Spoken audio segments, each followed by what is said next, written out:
Varias metáforas bíblicas nos ilustran la naturaleza de la experiencia cristiana, presentándola como una vida exuberante y fructífera.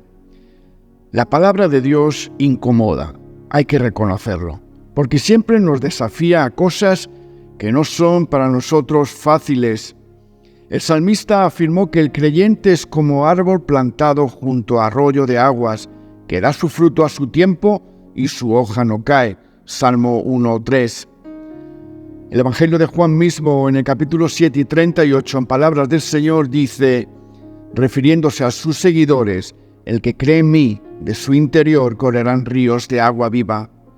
Luego en el libro de Apocalipsis, capítulo 22, versos 1 y 2, se nos presenta la nueva Jerusalén, regada por un río limpio de agua de vida en medio de la calle de la ciudad. A uno y a otro lado del río estaba el árbol de la vida, y las hojas del árbol eran para la sanidad de las naciones. Todo nos da a entender que la fe nos une a Dios en una comunión que fluye de su corazón como un río, y allí encontramos paz, gozo, esperanza, vigor y una invitación a su servicio que da sentido a nuestra vida.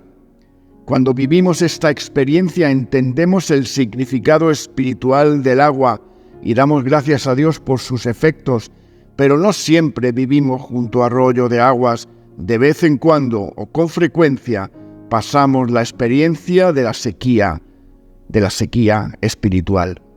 El Salmo 63:1, David expresó esta situación con un lamento angustioso.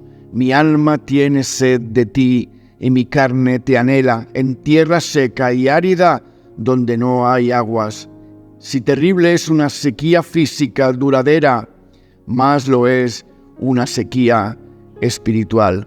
Y quiero invitarte a leer conmigo en el libro de Génesis, capítulo 26, los primeros 3 versículos, que nos dice: hubo hambre en el país, además de la primera que hubo en los días de Abraham. E Isaac se dirigió a Abimelec, rey de los filisteos, en Gerar, y se le apareció el Señor y le dijo: no desciendas a Egipto, habita en la tierra que yo te diré, reside en esta tierra, yo estaré contigo y te bendeciré, porque a ti y a tus descendientes les daré todas estas tierras, así cumpliré el juramento que hice a tu padre Abraham. Que el Señor bendiga su palabra. En el texto vemos algo muy importante que Dios dice, y es hasta desconcertante. Estando en una tierra seca donde había un hambre atroz, el Señor le dice que no descienda a Egipto, y Egipto representa al mundo, la vida en esclavitud con el pecado. Y el Señor le dice: es mejor que te quedes en el secadal, que vayas a las corrientes de agua estancada de este mundo. Y vivimos unos tiempos donde encontramos mucha sequía, tanto en lo natural como en lo espiritual. Hay familias con problemas económicos, falta de empleo, deudas.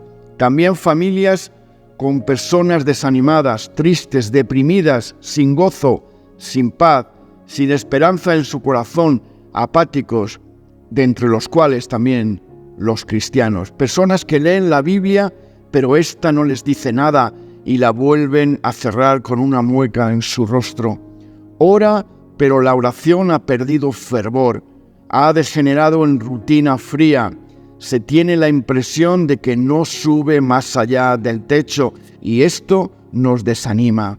La asistencia a los cultos de la iglesia se convierte en una carga, pues no encuentra en ellos nada que le estimule, y cualquier excusa, por pequeña que sea, sirve de freno para no asistir. La comunión con los hermanos más bien molesta. Donde antes se soportaban, ahora solo ven sus defectos, no se sienten cómodos a su lado. Se produce en general un debilitamiento en la lucha contra el pecado y las influencias del mundo, así como pasividad ante oportunidades de dar testimonio de su fe. Y pretendiendo estar en un lugar donde el agua fluye, estamos en un lugar donde hay agua, pero es agua estancada. Y todos sabemos lo que produce el agua estancada: criadero de mosquitos y de enfermedades. Consecuencia, un sentimiento amargo de desolación interior, un vacío insoportable. Vayamos a ver cuáles son las causas de esta sequía, y puede ser de muy diferentes índoles. En primer lugar, pueden ser espirituales. Su origen se debe a veces a problemas de fe, influencia del racionalismo, dificultades para aceptar lo sobrenatural, para no entender correctamente los textos. Otras veces la causa puede ser el pecado. David, después de haber cometido su doble pecado de adulterio y homicidio, confesó: «Se volvió mi verdor en sequedades de verano». A menos que tras la comisión del pecado nos volvamos arrepentidos a Dios implorando su perdón, nuestra sensibilidad espiritual se secará inevitablemente, y con la sensibilidad también el vigor que nos da una fe genuina. La mediocridad de nuestro cristianismo es también no pocas veces causa de sequía espiritual. Como los laodicenses no somos ni fríos ni calientes, sino más bien tibios, como nos relata Apocalipsis 3, 15 y 16, dejándonos influir más por el espíritu del mundo de Egipto que por el Espíritu Santo. Hay una inscripción que quiero recordaros en la Catedral de Lübeck, Alemania, que dice así: «Me llamáis Señor y no me obedecéis, me llamáis luz y no me veis, me llamáis camino y no me seguís». Por tanto, pretendiendo estar en el camino, en una vida refrigerada por el agua viva, estamos en un mundo seco, donde solo hay aridez, donde podemos entender la letra, pero somos incapaces por esa sequía de producir fruto alguno. Siendo así, no nos sorprenderá que en vez de ser como ese árbol plantado junto a arroyos de aguas, vaguemos insatisfechos por el desierto. También puede ser las causas existenciales, problemas personales, familiares, enfermedades, pérdidas graves o tribulaciones de diverso tipo que no hemos sabido canalizar a los pies del Señor. Y si no se superan mediante la fe, confiando plenamente en la soberanía sabia y bondadosa de nuestro Padre Celestial, la sequía será casi inevitable. También esas razones pueden ser psíquicas. Con bastante frecuencia la sequía no tiene causas espirituales ni existenciales, son simplemente psíquicas o psicofísicas. Por tanto, la depresión se planta llamando a nuestra vida. Factores tan comunes como el estrés, la falta de sueño prolongada, molestias físicas persistentes como dolor crónico o incluso alteraciones digestivas, generadas normalmente por la inquietud, por el temor a lo que vendrá, pueden secar el alma de un creyente fiel. Y ahora me gustaría ver cómo podemos reaccionar. Pues hay una segunda parte de Génesis 26, concretamente en el versículo 12, donde nos dice así: «Y sembró Isaac en aquella tierra, y cosechó aquel año 100 por 1, y el Señor le dijo». Fijaos que Dios le dice sembrar aun en tiempo de sequía. O más bien, no os engañéis, Dios no puede ser burlado, porque lo que el hombre sembrare, eso también recogerá. El Señor le estaba diciendo: aunque a tus ojos parezca que no hay agua, que todo está seco, persevera, y no bajes a lo que a tus ojos parece lógico y busques la solución a tu sequedad en el mundo. La solución no pasa por abandonar la fe, sino en obedecer aunque todo esté seco. Decides sembrar a pesar de dudas, problemas de fe, experiencias angustiosas, decepciones, etc. Siembra para garantizar tu cosecha de mañana, porque el que no siembra nada, no cosecha nada, y esto es una ley espiritual. No esperes a que te vaya bien económicamente para sembrar, para diezmar, para ofrendar, cada uno dé como propuso en su corazón.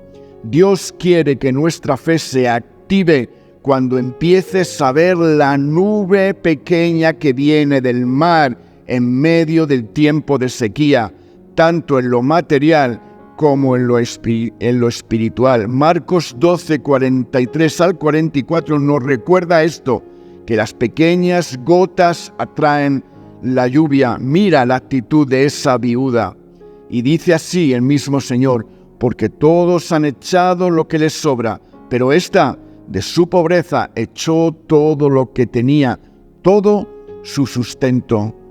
En cualquier momento, inesperadamente, la sequía puede cesar. Dios puede enviar en el momento oportuno una lluvia vivificadora, una nube que viene del mar como la palma de la mano. Quizás un culto sea esa nube, quizás una conversación con un hermano, quizás un acto de servicio cristiano, un pensamiento inspirado en el Espíritu Santo o mediante una lectura o una predicación con su manifestación clara del cuidado amoroso de Dios. Cualquier situación de las que hemos hablado puede hacer que una pequeña nube sea semejante a la que Elías dijo al siervo: solamente confía en que Dios proveerá. No esperes a tener un buen salario para ofrendar. No esperes a salir de tus deudas para sembrar. Dios quiere que aprendamos a sembrar en fe con lo que tenemos hoy, aunque a nuestros ojos nos parezca poco. Segunda de Corintios capítulo 8, verso 10 al 12 nos dice: y en esto doy mi consejo, porque esto les conviene a ustedes que desde el año pasado tomaron la iniciativa, no solo para hacer, sino también para quererlo hacer. Ahora pues, lleven el hecho a su culminación para que, como fueron prontos a querer, así lo sean para cumplir conforme a lo que tienen. Porque si primero se tiene dispuesta la voluntad, se acepta según lo que uno tenga, no según lo que no tenga. Hay hermanos que dicen al Señor: Señor, si tú me bendices con un buen trabajo, mi primer sueldo será para ti. Y el Señor te dice: da de lo que tienes ahora, aunque no tengas trabajo, y yo abriré las fuentes del cielo. Siembra de tu tiempo, siembra de tu esfuerzo, de tu vida en el reino de Dios. No podemos saltar los tiempos de escasez como no podemos evitar el desierto. Pablo nos asegura en Filipenses 1:6 que el que comenzó en vosotros la buena obra la perfeccionará hasta el día de Jesucristo. También el profeta Jeremías nos dice en el capítulo 17 unas palabras no menos inspiradoras: bendito el varón que confía en el Señor, porque será como el árbol plantado junto a las aguas y no teme la venida del calor, sino que su follaje está frondoso, y en el año de sequía no se inquietará ni dejará de dar fruto. Ahora, ¿cómo es posible que se cumpla en plena aridez del espíritu? Debemos discernir entre lo que yo pienso, lo que siento y la realidad de lo que Dios está viendo. Porque ya Dios está viendo en ti lo que Él va a hacer. Por tanto, no te quedes en el proceso. No mires, no pongas tu mirada en los sucesos de cada día. Que tus ojos se planten en el Señor, que es el autor y el sustentador de tu fe. Esto se tiene que cumplir y se va a cumplir en la plena aridez del Espíritu. No en lo que yo pienso, no en lo que yo siento, sino la realidad de lo que Dios ve. Nosotros a menudo vemos como Don Quijote, gigantes donde solo hay molinos de viento. La segunda carta a Corintios capítulo 5 y verso 7 debería hacernos recordar ese principio señalado por el apóstol: por fe andamos y no por vista, ni tampoco por sentimientos. La fe se apoya no en sensaciones, sino en la realidad de todo lo que Dios es y hace. Mi sequía no agota los depósitos de la gracia de Dios, ni su amor. ni su poder renovador.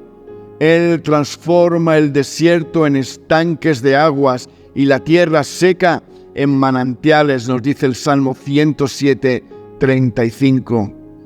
Hoy es el tiempo de preparar la cosecha de mañana. La decisión debe ser volver a mirar las cosas de arriba, poner la mirada en Jesús. Santiago nos dice: resistid al diablo y de vosotros huirá.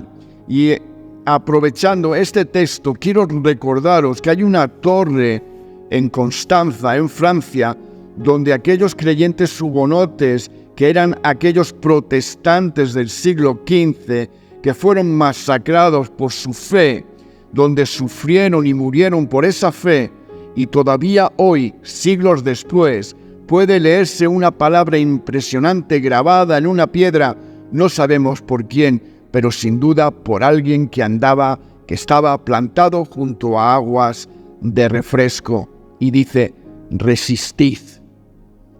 Y aquellos héroes de la fe resistieron a pesar de sus sufrimientos.